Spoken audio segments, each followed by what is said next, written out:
All right, welcome everybody to today's webinar entitled The Leader in You. And we are going to focus today on making the case for, and then developing capacity for teachers to lead. Just out of curiosity, this is not really the question I was going to ask you, but it is an important question for me so I know who I'm talking to here. If you are a teacher, which I'm assuming most of you are, please reply with the letter T or the word teacher. If you are an administrator, if you are a principal, a dean, something like this, please type in the word P or your professional title, whatever your preference. Just want to know, get a sense of who I am talking to and how I should frame the messaging. Okay. You will notice, by the way, that I'm looking a bit to what looks to be, at least for me, my left is really to my right, as I'm trying to read the chat, which I keep to the side so that I can still look at the core content, be sure that we're clear. So lots of principals, but mainly teachers. Okay, cool. Either way, glad to have you all. And I'm hopeful that this will resonate with each and every one of you. So welcome, welcome. Thank you for being here. I'm expecting many more people to be joining us because as I look at the numbers, I see that we are not even at a third yet of the total number of registrants.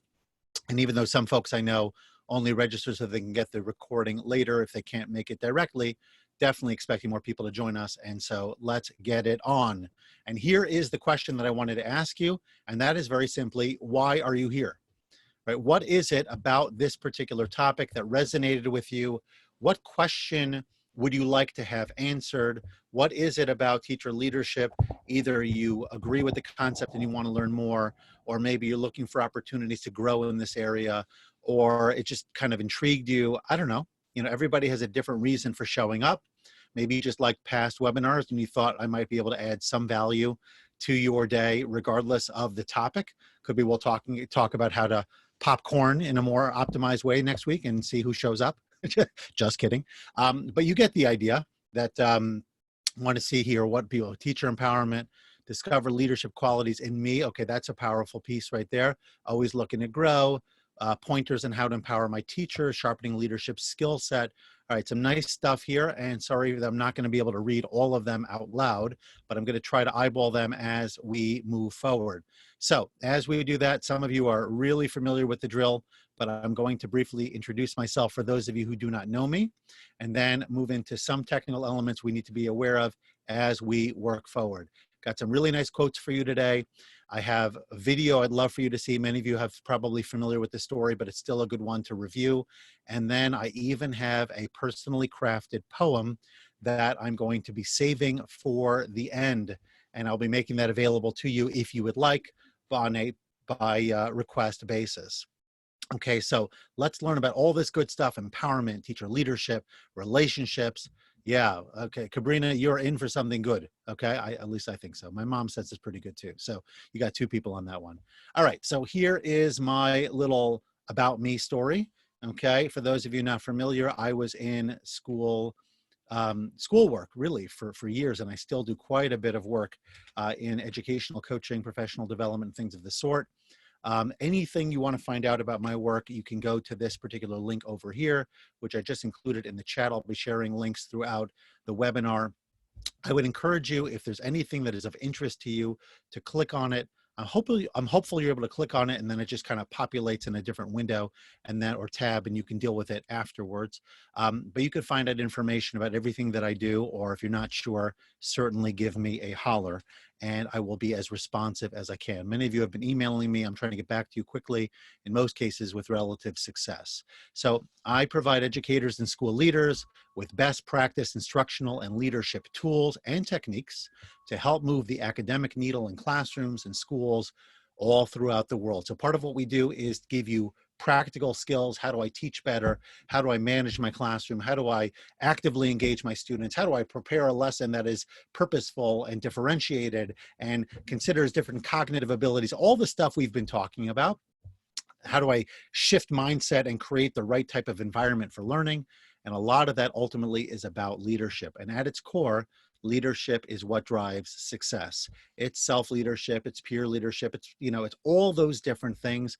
We will unpack them in depth, and we will find ways by which to augment our collective leadership skill set in this conversation. I would say just the very fact that we're creating awareness around it is important, because sometimes you know that it exists, but you need to talk about it and kind of remind yourself about its importance for you to give new attention to it, think about it differently.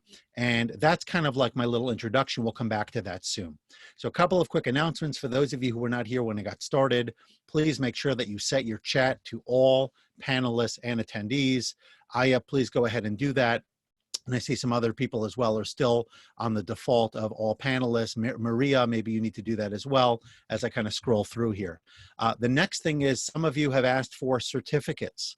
Just out of curiosity, I don't know how many of you would benefit from certificates. You don't necessarily have to respond here, but on this web link, which is impactfulcoaching.com/toolkit, which I'm going to link up in the chat in just a second. That if you scroll down to the bottom of that page, you can find a place where you can click and access certificates. Has anyone here accessed a certificate from my website as opposed to asking me directly via email? Because so many people were asking me, I just put it up on my website. So just out of curiosity, you can raise your hand, so to speak, raise your thumb, or just say me, that kind of thing, or I did. This would give me a sense if this is a resource that is valuable. The video is freezing. So it's not freezing on my end, Therese. I'm not sure if it is a bandwidth issue on your end. Unfortunately, the internet is so crazy right now that there are people struggling with a variety of different ways. I'm glad that some of you have found it. I saw those hands popping up there for a moment. That's good feedback. Oh, we're up to 46 already. That means we've gone 50% higher in just a few minutes. Welcome to everybody who was not here before. And please set your chat to all panelists and attendees so we can get your feedback to for everybody on everything that we're going to be discussing, which is a lot. You know, we're going to pack in a ton. Now, I would get on my knees here and beg, but if I got on my knees, you wouldn't see me anymore because I'd be below the camera. I really do think that this offer that I'm talking about over here could be very valuable. Minimally, as a favor, for everything that I'm sharing, I'm hopeful that maybe you could at least give me some feedback, even if ultimately you do not want this offer for yourself. But I am in process of creating mastermind groups for two audiences that I value tremendously, two audiences that I belong to at different stages of my career. One of them are school leaders, the other one are teachers, and you're both here. So welcome. Hi, guys. And the idea here is that with a mastermind, you could do things that you cannot do, even with all the webinars. You participate, you engage, you ask questions, you get answers, you create community in a much deeper way. And so I am planning on, for those of you who are new, have not heard this pitch before the last couple of days, I am planning on rolling out mastermind groups for these two awesome subgroups, if you will. And I would love for everybody here who wants to or would consider participating to please join me. Now, it isn't free like the webinars are, but I will work with everybody as best I can to make sure that we can make this happen for you. At the same time, I do want to keep the groups small because I want them to be valuable for you, and you can't really get as much value if you're one of many. So anyone who is willing to participate in giving me the feedback, I've created some forms. I'm going to share them with you, and I'm going to ask you to please, please, please open these up. I know you can't do it now, and I suspect that what's happening is I'm sharing it mid-webinar, and then you don't have the time to do it, and then you kind of forget about it and whatever. Maybe you could even give me some feedback as to why more of you haven't replied yet. If you have any actual thoughts on that, I would welcome it, but I very much would appreciate it. And as I mentioned yesterday, I am prioritizing those who respond sooner. So if you are responding and you are interested and you are the right fit and all the things check off, then you will have earlier admission into this select group simply because you were kind enough to give me your feedback. So here is all of that stuff. I'm not really sure. Some of you wrote 2 here, trying to see what the 2 is in response to. I must have asked something and didn't, and I don't even know what I asked anymore, so I apologize. Okay, so either way, please do find the link that would be relative to you. Laura, that is a good question. If you don't mind emailing me separately, that would be helpful, because the answer is maybe, but not necessarily for this group, or possibly nonprofit or leaders together with school leaders. Maybe, depending on how many we're talking about, we may have to create that a little bit differently for that to be a good offer. or an offer that resonates. So I hope that that answered your question, at least for now. And please, again, do take a few minutes. Your feedback is so valuable to me, and I'm hopeful, especially now that we have the weekend coming up, you could literally grab no more than 5 minutes and get this done. I'll share it again later. Okay, so here is our topic, finally. All right, we're here. And now we need to talk about it. You'll forgive me for the slight seeming disparity, if you will, of text here, but you'll see why in a minute. And here is my question for you. Do you agree with this statement? Teacher leadership is more important than ever. Okay, let's do this as a Likert scale. Maybe we could do this as a Likert scale. And we'll do it as follows. 5 means strongly agree. 4 is agree. 3 is neither agree nor disagree. 2 is disagree. 1 is strongly disagree. Okay, so 5 means you're really in on this. You believe this very strongly, which, by the way, is probably why you showed up. Because if you were a 2 or a 1, you probably are doing something else right now with your time. But it's still a question. And I'm hopeful. By the way, when you raise your hand, it's totally fine, but I don't see it in the same way. And many of you are still Lauren and Richard. Thank you so much for your feedback. But please, Avremel, make sure that you are responding to all panelists and attendees. Ajemba, everybody, please find your settings on the chat and select all panelists and attendees. All right, so here are now I'm just curious, now that you've given me your numbers, give me your reasons, right? Why do you think that this topic is more important than ever? Why is this as timely as when I gave it as a conference talk in the ASCD, excuse me, the ASCD annual conference in Houston, Texas, back in 2015. Why is it more relevant now than it was then, or more relevant than it was 5 years ago, 2 years ago? Doesn't really matter. Closing the achievement gap. Thank you, Deborah, for getting us started. Why is this topic of teacher leadership so important to you that you came here to learn more? Okay, they're sitting in a classroom. They deserve the best. You are so right, Laura. All right, hidden leadership qualities. Yes, we need to bring them out. Be more effective. Thank you, Blessing. Keep the feedback coming. I'm going to reference some of them, but I won't see all of them, and that is okay. The main thing is that everybody else sees it, and that's why changing your chat. Richard, please adjust yours. Changing your chat to all panelists and attendees is so important, so everybody can see the wisdom that you are sharing. Alexandra, thank you. Be efficient. I wonder what you mean by that. Let's talk more as we unfold it. Here are my 5, and I came up with them very late last night because I added this slide, and I'm curious to know if any of these in particular. So let's take a moment, let everybody kind of finish responding. Teacher as role model, share the knowledge, good stuff. Okay, so I came up with these very late, so please forgive me. I don't think there are any typos here, but I don't know that they're necessarily all the greatest answers in the world. But of these 5, just out of curiosity, which of them most resonates with you? Is it because we have this trend towards remote education, which I think is with us to stay on some level?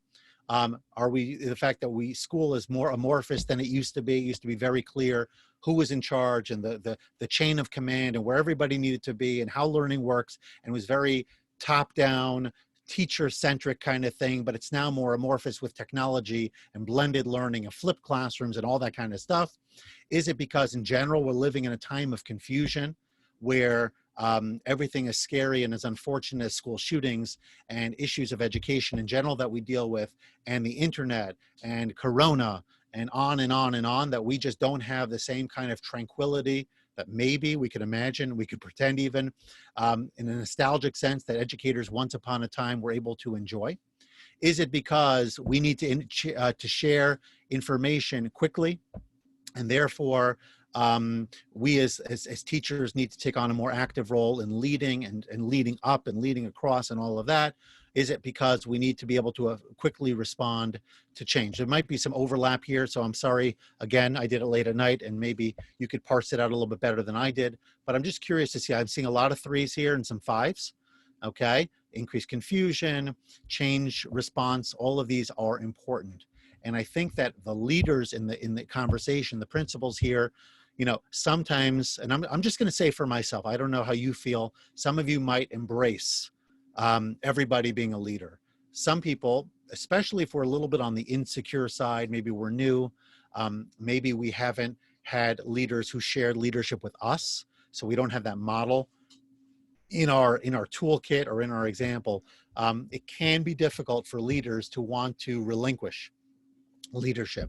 But the greatest leaders are the ones who create opportunity for everybody to grow, create opportunity for, and I know that's why you're here, right? That's why you're on this call, because you recognize that fundamentally. But it's worth reinforcing that that is something that we as leaders need to find opportunities, create opportunities for leaders to lead, for teachers to lead, let them know that we believe in them, give them opportunity, like I said, responsibility, things like that, so that we can be not only filling the pipeline with great leaders for the future, whether it's your school or a different school, which is a very selfless but important consideration, but on top of it, it gives you information in real time. It allows you to have teachers that are seeing things and responding to things and doing the right thing, because you can't be everywhere all the time. And we've talked on this platform about delegation. This, in a sense, is a form of delegation. We don't want to abdicate, but we do want to be able to delegate and do it in the right way. So there may be other reasons that you think teacher leadership is important, but I think we've got a lot to work with here. And yes, I see a bunch of twos as well. The amorphous environment is something that we have to be thinking about. And I think it kind of subsumes number one as well. Okay, so normally we would do this as a think, pair, share. Now we're going to probably just be more think, share. The pair part is always more challenging here. And what I want you to think about are these three areas, if you will, of your professional practice. One of them when you were a student, which is the first one. The middle one when you were talking with peers. And the last one when you were talking to your administration, assuming that you are a teacher. If you're a principal, you can talk, let's say, for example, of something that you did when you were a teacher, assuming that you were a teacher at one point, or at any point where you were mid-level or perhaps just a member of the faculty at large, something that you did to advance change or constructive direction for your institution. Okay, so I will be quiet for a moment to give you a chance to read and to process. Again, I want you to think about some of the things that either you learned when you were a student, values or philosophies from a teacher, okay? So what did your teacher teach you that kind of resonated with you? I'm not talking about like geometry, right? I'm talking more about personality, confidence, leadership skills, this kind of thing. Well, we're going to do them one at a time, because otherwise it's going to blur and it'll be a little bit complicated. The next one we'll tackle as a group is what have you learned from peers? And then the last one is things that you have done already to demonstrate leadership in terms of sharing ideas, insights, etc. So we'll take about 30 seconds of silent reflection, and then I'm going to ask you to weigh in on the first item only, which is things you learn, values or philosophies from your teachers.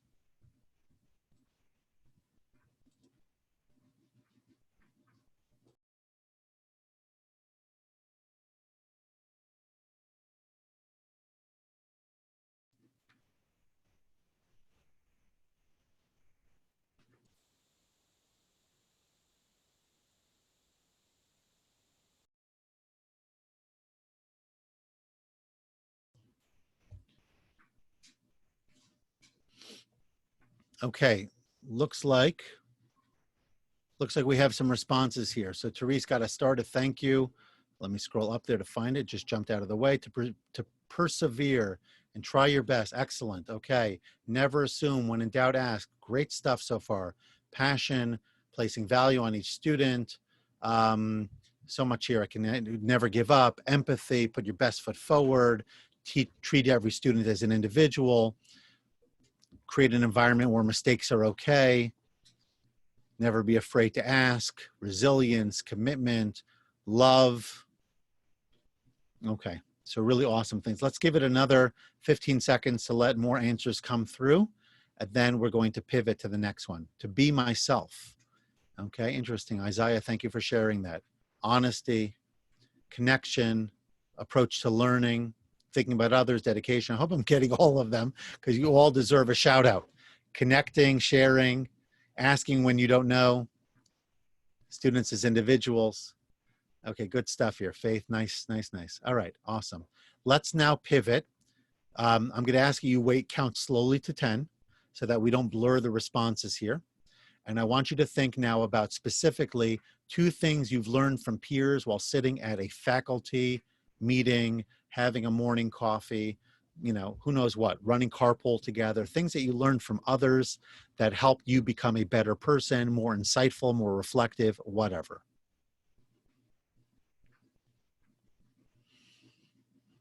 At this point, count slowly to 5 and then feel free to start firing away.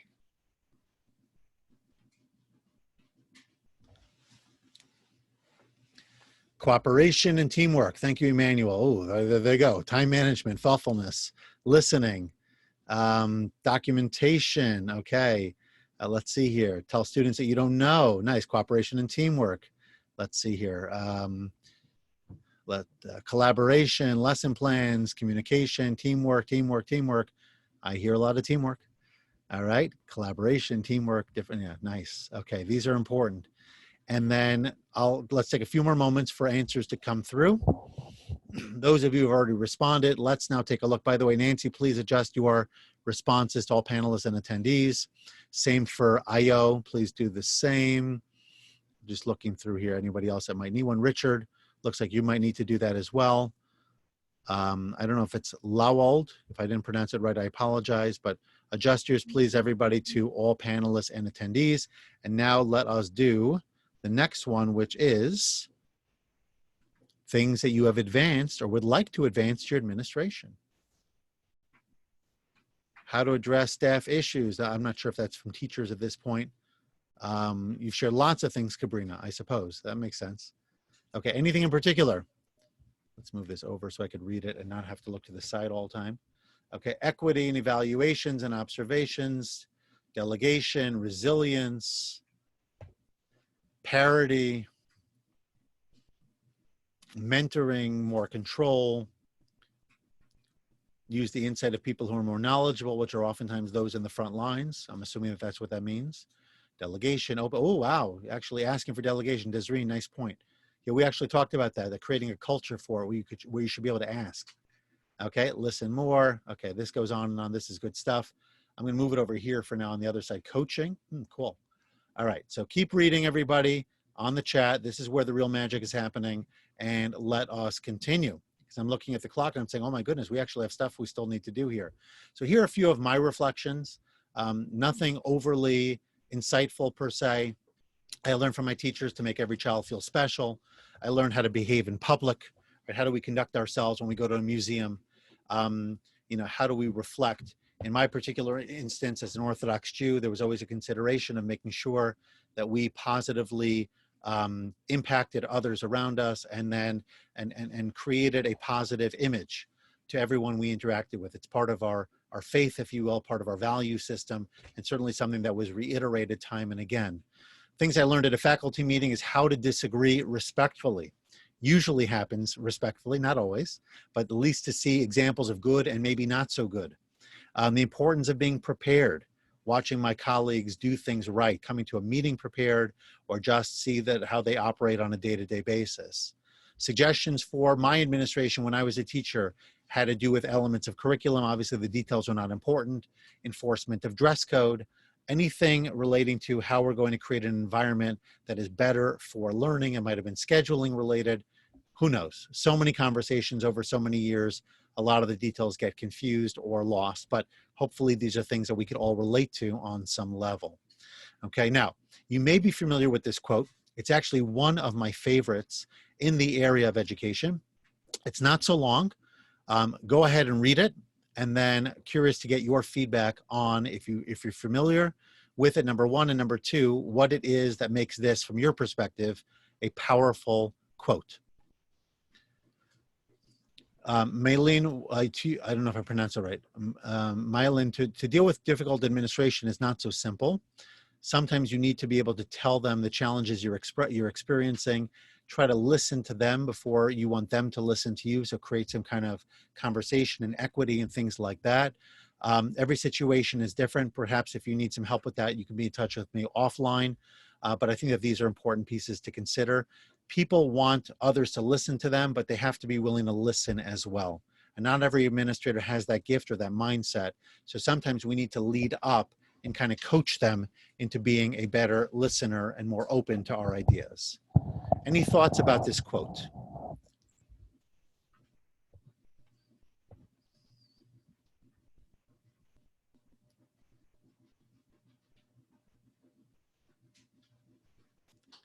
Maylin. Did I get it right?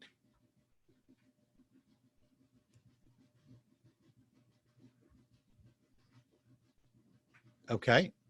Okay. Yep. Professionalism.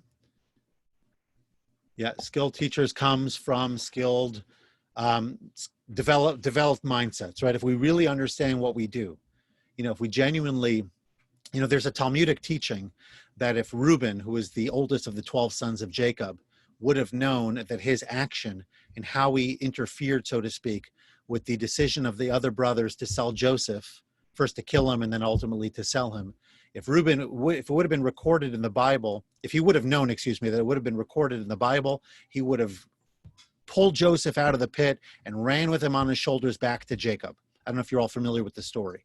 But it doesn't mean that Reuben was in any way faulted or did anything wrong per se, but that sometimes if you realize the long-term impact of your behavior, if you recognize that what you're doing right now will be remembered by others forever, in many cases, we're talking about young, impressionable minds, even if it doesn't look like they care, or if it doesn't look like they're interested or that they want to be with you, you are somebody who's making an impression all the time. And if we realize the nature and the depth of that opportunity, we would literally come to class every day with such a different mindset. It's kind of like trying to get myself ready for a webinar, right? Kind of slow things down, finish that lunch quickly, get ready to go, that kind of thing. And you just walk in. Sometimes we're just so by the seat of our proverbial pants. But if we recognize that every moment is an opportunity to create the weather, every opportunity, it's an opportunity to create the culture. It's an opportunity to engage. It's an opportunity to make a memorable, lasting impression. Not to say that every class has to be Shakespeare. You know what I mean? It doesn't mean that every class has to be such a production that it's so memorable, our brains won't hold on to it. And you never know. For you, it might be such a small thing, and another one would be such a big thing.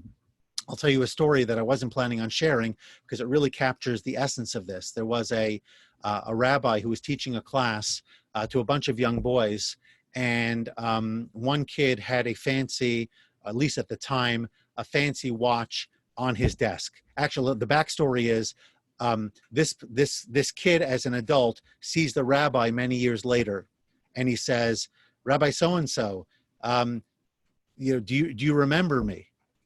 My name is so and so." He said, sorry, "Rabbi so and so, my name is so and so. Do you remember me? I was a student in your class." Now, this rabbi had many students over the years, and he said, "Sorry, I really don't remember." "How can you not remember? Don't you remember the story of?" And he proceeded to tell the story, which I'm about to tell you.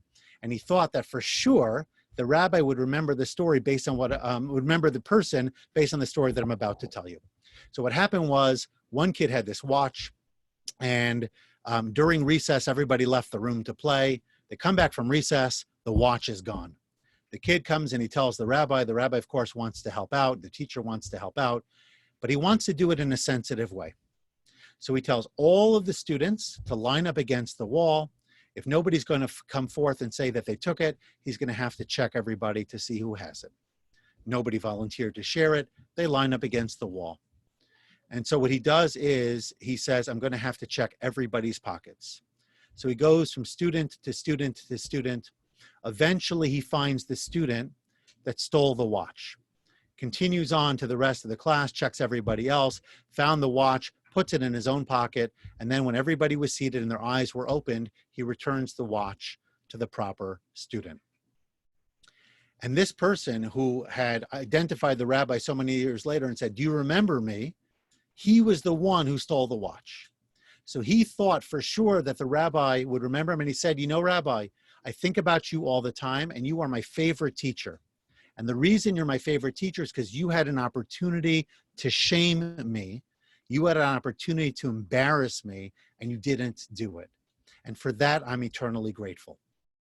And so the rabbi says, "I really wish I would remember that, but unfortunately I don't. I do remember the story, but as I walked around from student to student, I also had my eyes closed. So I don't know who took it." Talk about preserving the dignity of an individual student. The teacher didn't want to know.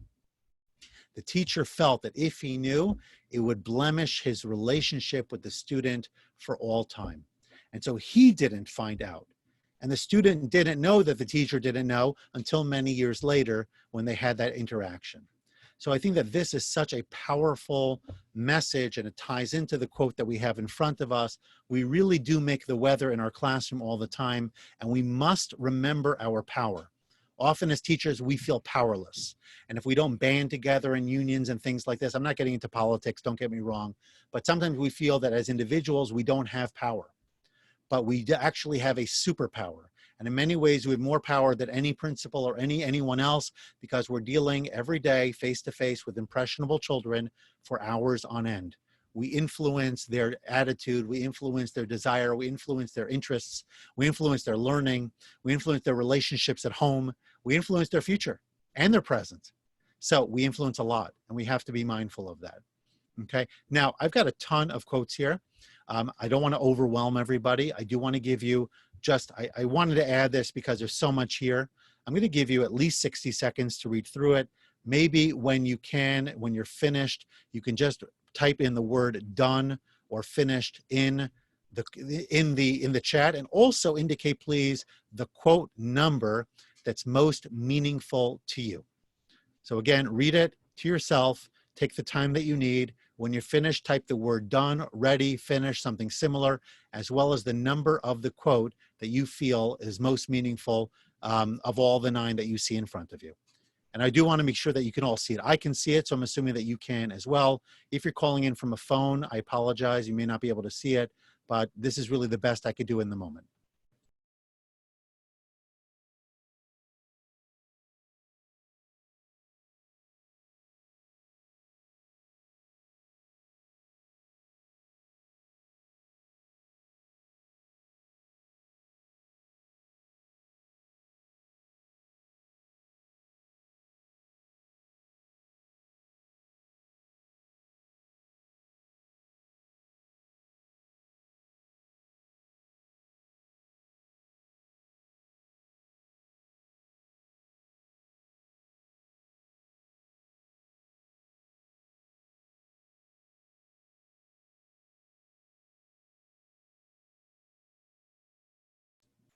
I am assuming if you're putting your number there, that means that you are done, but you don't, at that point, you don't then have to write the word done. So if those of you who are doing it, great.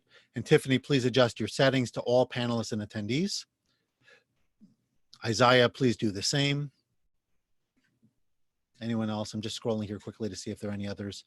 Ayo, please do that as well.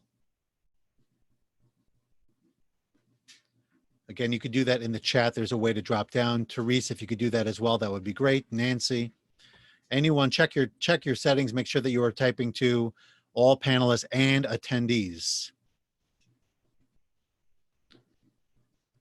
Nwankno, I didn't get that right, but I apologize. Anyone, if you're doing all panelists alone, I see it, but not everybody else does.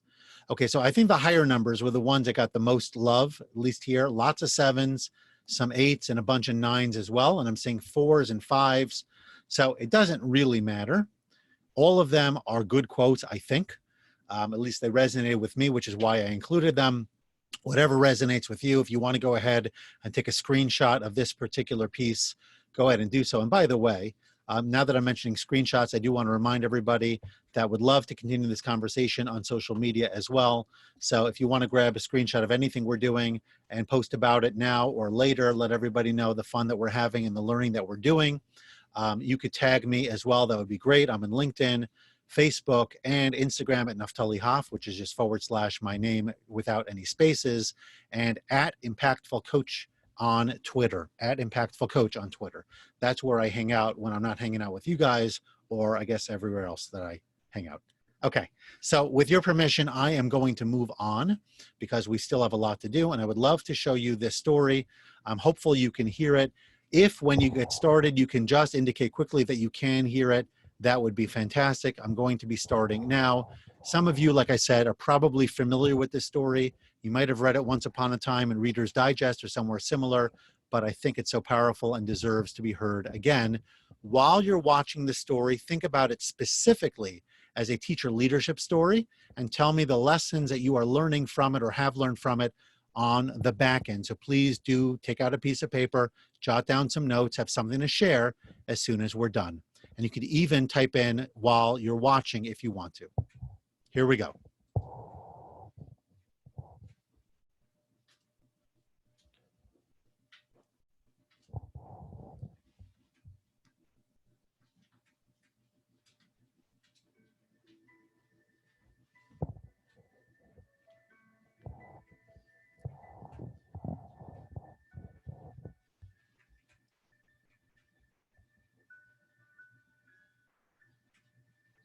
As she stood in front of the 5th grade class. I'm just going to try to adjust here for a moment if I can. Sorry, please ignore all that. I'm going to fix it in a second. I just want to see if I can get my settings on my computer to make it a little bit louder. So bear with me for just a moment here. Let's see. Let's see if I can share computer sound. Let's try that.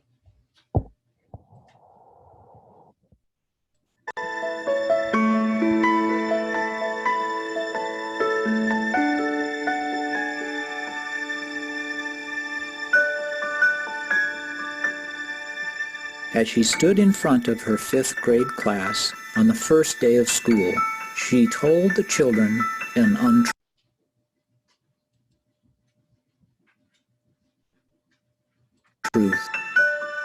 Like most teachers, she looked at her students and said that she loved them all the same. However, that was impossible because there in the front row, slumped in his seat, was a little boy named Teddy Stallard.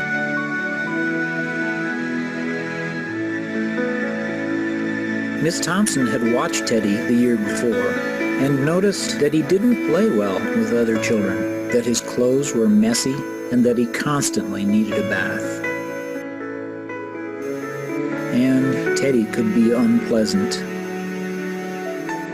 It got to the point where Miss Thompson would actually take delight in marking his papers with a broad red pen, making bold X's, and then putting a big F at the top of his papers.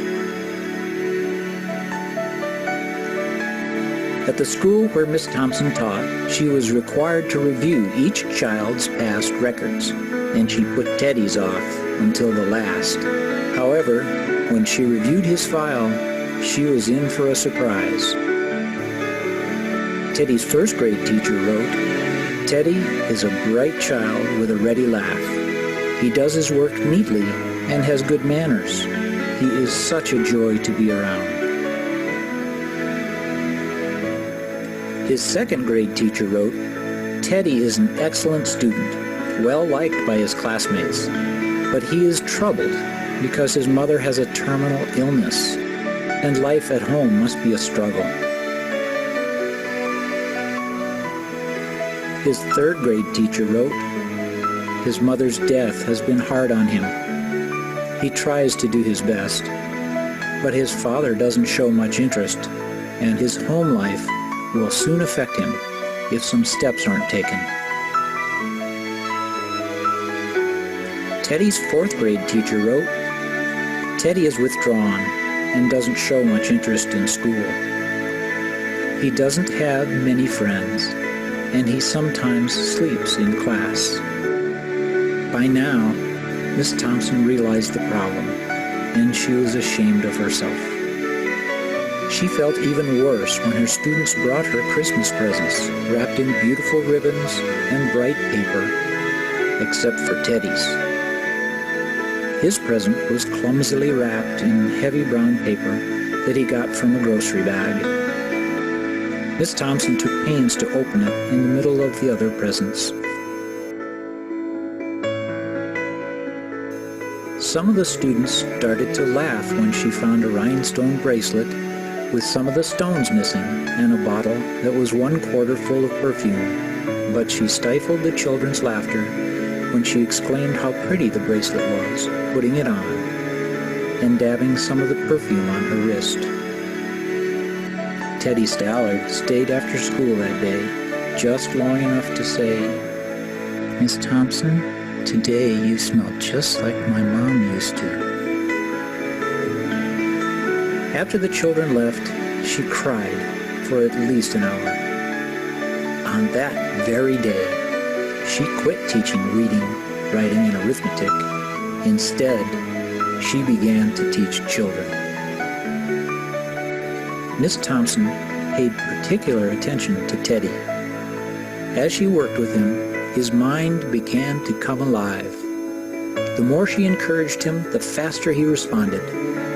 By the end of the year, Teddy had become one of the smartest children in the class. And, despite her lie that she would love all the children the same, Teddy became one of her teacher's pets.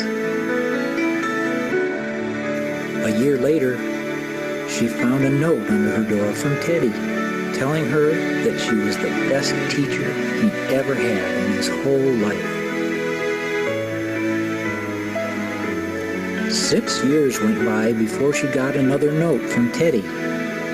He then wrote that he had finished high school third in his class, and she was still the best teacher he ever had in his whole life.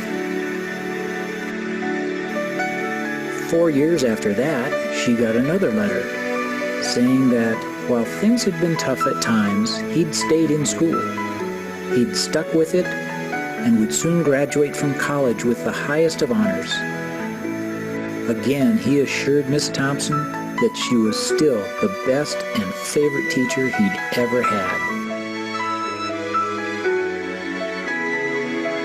Then 4 more years passed, and yet another letter came. After he got his bachelor's degree, he had decided to go a little further. She was still the best and favorite teacher he'd ever had. But now his name was a little longer. The letter was signed Theodore F. Stallard, M.D. The story does not end here. There was yet another letter that spring. Teddy said he'd met this girl and was going to be married. He explained that his father had died a couple of years ago, and he was wondering if Miss Thompson might agree to sit at the wedding in the place that was usually reserved for the mother of the groom. Of course, Miss Thompson did, and guess what? She wore that bracelet, the one with several rhinestones missing. Moreover, she made sure she was wearing the perfume that Teddy remembered his mother wearing on their last Christmas together. They hugged each other, and Dr. Stallard whispered in Miss Thompson's ear, "Thank you for believing in me. Thank you so much for making me feel important and showing me that I could make a difference." Miss Thompson, with tears in her eyes, whispered back. She said, "Teddy, you have it all wrong. You were the one who taught me that I could make a difference. I didn't know how to teach until I met you."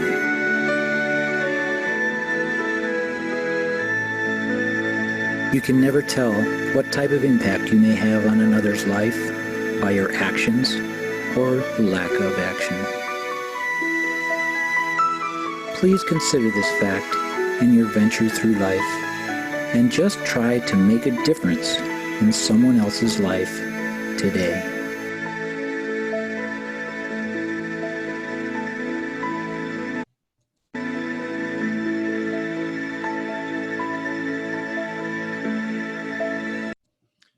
Okay, can you all hear me? Just want to make sure that I don't need to make any adjustments on the sound.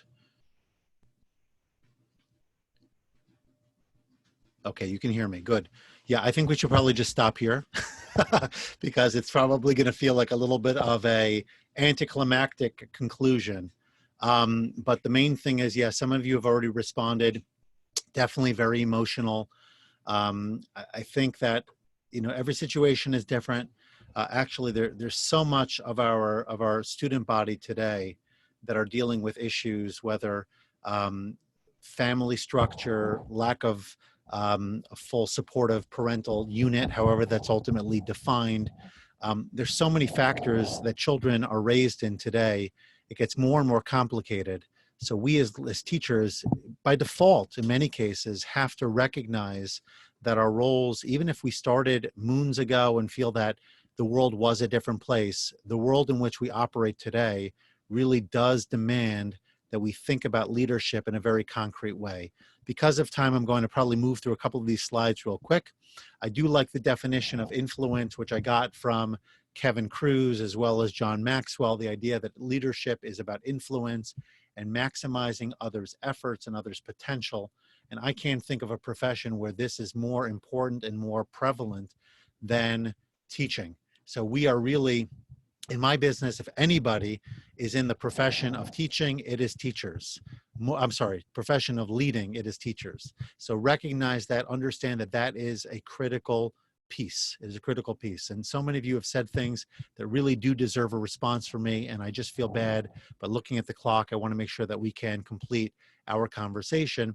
I encourage everybody else to continue to look at the responses and remember to have your chat appropriate. So let's leave this research alone and not critical. Here are just some examples of how teachers can lead. Many of them are informal, and we've talked about this before. Of course, you'd lead in a classroom, you lead in the teacher's room. By the way, maybe I'll see if I could hook it up real quick. I actually did a talk on teacher burnout not all that long ago. It was kind of like a TED Talk, sort of, or at least styled after the concept of a TED Talk. So I'm just looking for it quickly as we discuss it, because I think that even there, I share like an interesting story about the faculty room, the teacher's lounge where I began teaching, and the game that teachers used to play relating to kind of like counting down the calendar. Sorry, that was a mistake. That's not what I want. Apologies. Bear with me for just a moment here. Let's see if I can get this without clicking on the wrong thing again. I think it'll be a valuable... Why are you dressed in a suit today? Sorry. I mean, you're working sorry, from home, for second. crying out Something loud. That's happening. Not supposed to. One more moment, and I think I'll get it. Either way, I'm going to link it up a little bit later. Here it is. Okay, so if I can grab this real quick, you may hear a drop of audio for a moment. Please ignore that. Let's see. Sorry. Let's try this. Okay, let's put it in the chat. See if you can open that. If somebody wants to just confirm that, that would be helpful. No big deal either way. Okay, so the faculty room was a place where real learning occurred. You may have to remove that "and" sign from the back end of that URL. So if it doesn't work, try that and see if it now works. Okay, school policy, parent education, so many different ways that we as leaders, as educators, can be leaders and can be influential. Was anyone able to open it? Just curious. Go ahead and try that. Okay, Sue, you got it. Thanks, Jason. Thank you very much. I would definitely encourage you to look at it. I think you got to wait about 40 seconds or so for the real audio to start. Just caveat emptor so you know. And please, yeah, okay, so Sue said it worked without that. So let me put it in again, and here it is. All right, so let's continue. So we talk about leading our students. Every teacher is given the opportunity, responsibility, and let's remember that it is a privilege. So number one, we want to lead our students, and we want to make sure that they are becoming the best citizens, people, and of course, learners that they can be. Okay, this is just a reminder of a story that happened with me years ago. We were rolling out PBIS, which is a positive behavior program. It was a different type of program than our environment and culture we're typically used to. And so we spent a lot of time in committee, out of committee, kind of building the program, getting buy-in, all this kind of thing. There was one teacher on staff who had come from the Northeast. This was down in Atlanta, Georgia. He had come from the Northeast, was used to more of a rough and tumble kind of learning environment, and didn't think that the students in the school in Atlanta necessarily needed this kind of all-encompassing program and intervention, and started to make a to-do at a faculty meeting months after we had already rolled out the idea and had been working towards the rollout for students. And another teacher, interestingly, a woman who typically did not speak up much at our faculty meetings and usually wasn't the most positive, she piped up and she said, "We already talked about this, we already agreed to it, let's move on." And she spared me that particular day. But the idea is sometimes we could just tell each other at a faculty meeting or elsewhere what needs to be said. And I think it was Marilyn, if I didn't get the pronunciation right, I apologize. You talked about what happens if you see bad behavior from a colleague. I would definitely start the conversation with that colleague. Let that person know why you find that behavior troublesome. Obviously, it's Malin, thank you. But if you don't, ultimately, get the response that you need and you feel that there is any type of safety at risk here, if you found that a child's physical safety, emotional safety, any of that is being compromised by the behavior of a colleague, I think it is your professional duty and responsibility to alert others who have the authority to take necessary action. That is my personal opinion. I am not a lawyer, but I do want to share with you that I think that that is the correct thing. That's certainly what I would consider doing under the circumstances, not knowing, of course, all of the specifics or details. Okay, so here are some questions that I would like for you to consider as we wrap up. Please remember not to go anywhere besides for the usual goodies that I share with you. I also want to let you know that I've got my poem coming up, okay, and I think it's actually worth sticking around for. So let's go ahead and please think about these answers. You could respond to these if you'd like to, right? Think about what leadership opportunities presently exist. Maybe they're formal, like running a committee or volunteering in some kind of way.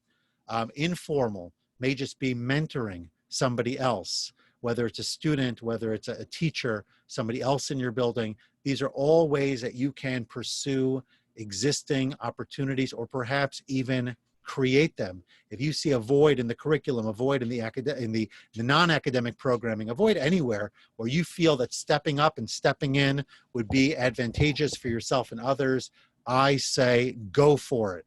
Put yourself out there, find ways that you can grow and help others support you in that growth. Okay, think about how the school can create more opportunities. Talk to your principal, maybe bring a couple of colleagues together, invite the principal to a meeting. We'd like to lead more. These are some ideas that we have. What are your thoughts? Okay, think about why is it important for teachers to be taking initiative? Why is it not good enough for teachers to kind of like sit back and just do their thing? Right? And we talked about this already in detail, the idea that we have ultimately responsibility for our students, and at the same time, we see things that nobody else sees. We know about situations at home that are complicated that maybe the principal doesn't know. We've seen things that happen on the school bus, or we hear about it from our students, or we're watching how our students walk into school every day. It's the Miss Thompsons that see Teddy Stallard. It's not the principal necessarily that does, even though the principal in theory should have more information since they're with those students year over year over year. But nonetheless, let's remember we're on the front lines. And what obstacles are preventing us from doing so? And are they real obstacles or are they obstacles in our mind? So I'm leaning in on this one because I think this is important, right? Sometimes the biggest obstacles are right here. They're not out there. And we have to remember that we can change things just because we can. Too many of us say, I can't do anything about it. That person's not going to listen to me. It's been the culture here for X amount of years. Nothing's going to change. And sometimes you're right. I'll grant you sometimes you're right. But more often than not, I'm the kind of person, my wife makes fun of me for doing so, but I'm always the one asking for more, whether it's with customer service, that's where I get the most flack, you know, asking for discounts, asking for rebates, asking for whatever, or whatever it might be, customer service, because I feel that there's an opportunity to not only build the relationship, but also get what I genuinely deserve. And I feel that that's something you could be thinking about for so many people in different ways. Okay, so as we work towards wrapping up, a couple of public service announcements. Number one, more webinars are planned. I've got 3 next week already on the website. And so I'm going to encourage you to please go over there. You will be getting an email soon from me with more information about it. In fact, I think you may have already gotten it. I think the one you got today, if you get my emails, already had that information, but you could always find them here. I would encourage you to bookmark this page because so long as I'm doing these webinars, this is where I will be posting the information as well as the content. Well, you can email me at nh@impactfulcoaching.com. I'll try to type that in a little bit later, but however you found me, that's how you can get my email. So if you're on that list already, that's what you'll get. If you're not, maybe see if you can find a way to get on my list and you can email me later or whatever it is, and we'll figure out a way to do that. Okay. Now, just another way, as you know, I've been doing these often. There's a lot of work involved, and I'm delighted to do it. To me, it's my mission to support as many of my educator colleagues as possible. And I offer these for free because I see the value, creating the community, providing opportunity during these difficult times to come together and to learn and to grow. So certainly I would appreciate any kind of support that you could offer, whether it's directly through the link that you see over here. I'm going to link these up. Please find the one that works best for you, maybe all three, and take action, because it is when we take action that we ultimately see the results. So whether it's the donate link, certainly if there's a way that I could help you in your individual school through a webinar at this point, through a live presentation or consultation at a later point, and then finally this leadership book, Becoming the New Boss, which I would encourage all of you to grab a copy of, because since we're talking leadership today, this is a book that I think will give you tons of value specific to the area of leadership. You can get this on Amazon, the link that I shared with you. You can get on Barnes & Noble and other places as well. And if you're willing to pay for shipping, you could even get it from me, and I'll be happy to send you an inscribed copy. So we'll work that out separately. Let's move on for now. Okay, so don't forget, don't leave, because here's the poem. So that's my spiel, as we say in Yiddish.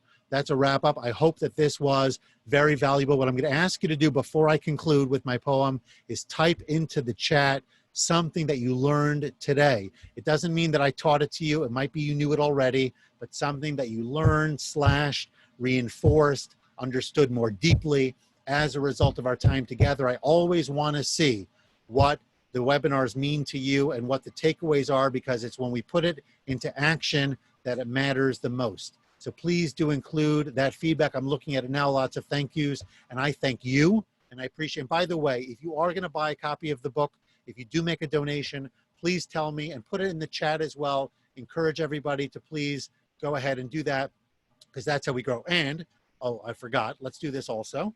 Let's go back and put the other links from before.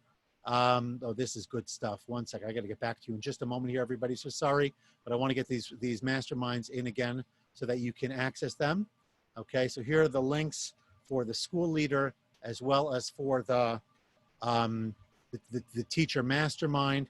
Please do go ahead and fill out that information, because that's gonna help me create the best mastermind offerings as possible. Okay, servant leadership, what else here? Fight more for my students. Interactions can impact them greatly. Your presence leaves a long-lasting impact. Thank you, Jason, so true. Impact, yes, Desreen, long-lasting effect. Oh my goodness, so many good things here. You set the tone and the weather. What else here? Importance of keeping our responses respectful, learning to be more patient, having a positive mindset.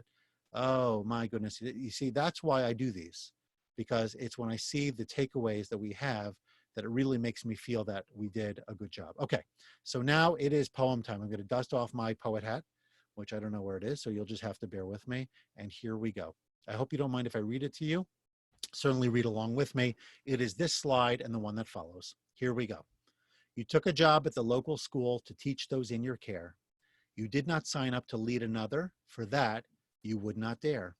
Me? Lead? That's not my thing. I'm just here to teach. But don't you see that difference making is well within your reach? These little eyes are watching you. They catch your every act. You model more than you'll ever know, and that is but a fact. In every class you make the weather, the tone is yours to set, how every child will be treated and her many needs met. The classroom is but one space where you have a chance to lead. With your peers is another place to guide in word and deed. How you act in the break room, at meetings and at drills, shows your responsibility and your care, not a battle of petty wills. Parents are one more group who benefit from your style. Show them how to help their kids. They'll thank you all the while. You're a leader, dear teacher, whether you choose to be or not. Fortunate are all who learn from you, and bountiful is your lot. Actually just choked up on that. So I hope that that was a meaningful way to conclude our time together. And you could email me if you'd like a copy of the poem. I'll be more than happy to pass that on to you. Thank you all so much for being here. Thank you for being part of my community. Thank you for really contributing in the time together, and continue to please share the word about what we're doing with your colleagues so that as many people as possible will learn, will grow, will be inspired. And if I could be helpful to you, you know how to reach me. I've shared with you the links. Here's the mastermind just one more time, because I really, really, really would appreciate your feedback. And now that we're getting off the call, maybe you can find a couple of minutes just to help me out with that. I'd be internally indebted to you, and thank you. So continue to be the leader that you are. Continue to find ways to inspire in person, remotely, and otherwise. God bless you. May we all be safe. May we all continue to get through this together. And I look forward to future offerings starting next Tuesday that I hope you will join me with rubrics on Tuesday. Wednesday is about productivity, so that's more of a leadership, broader audience. And then on Thursday, I have a special guest presenter to talk about managing student anxiety, which I think is really, really big. Kids kind of cooped up, parents cooped up, lots of fighting at home, lots of issues with remote learning.